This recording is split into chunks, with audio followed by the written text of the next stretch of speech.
సభకి నమస్కారం. పెద్దపల్లిలో పెద్ద బహిరంగ సభ. పెద్దపల్లి చరిత్రలో కని విని ఎరగని రీతిలో జనోత్సవం వచ్చినటువంటి యువ వికాసానికి యువ ముఖ్యమంత్రి రేవంత్ రెడ్డి గారు ముఖ్య అతిథిగా వచ్చేస్తున్నారు.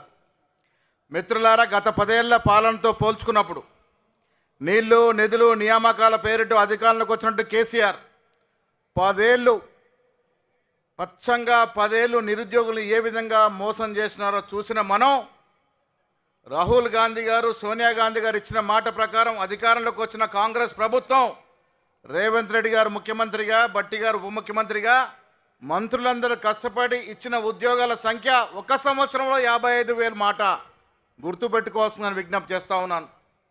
ఉద్యోగాల పేరిట మోసం చేసిన కేసీఆర్ ఆనాడు ఏమి చేయలేని పరిస్థితిలో తన కుటుంబంలో ఉద్యోగాలు పెట్టుకున్నాడు తప్ప ఎవరికి ఉద్యోగాలు ఇచ్చిన పాపాన పోలే.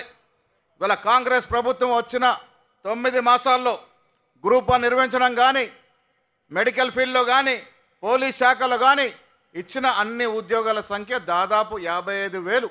సగటున నెలకి 5,000 ఉద్యోగాలు ఇచ్చినటువంటి ఘనత కాంగ్రెస్ పార్టీది. ఆనాడు 10 ఏళ్ళలో వారిచ్చిన ఉద్యోగాలు 50,000 దాటలే. అంటే సగటున సంవత్సరానికి 5,000 ఉద్యోగాలు ఇయ్యలేనటువంటి పరిస్థితి కేసీఆర్ది. మిత్రులారా, ఇలా యువకుల కోసం యువ ముఖ్యమంత్రి గారు పనిచేస్తూ ఉన్నారు.